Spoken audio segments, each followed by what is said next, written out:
We have notched this, and so what I'm doing is taking out the notch. Taking the notch out.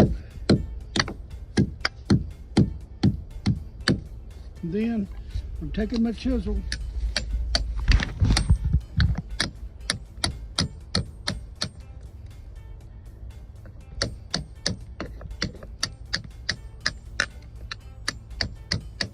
Squaring it off, and then what we're fixing to do is find another log that's 172 inches long, and we're going to notch it and put it right down on top of it.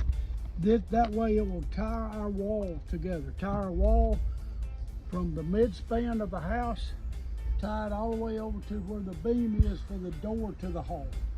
So anyway, y'all have a good day, and I hope everybody's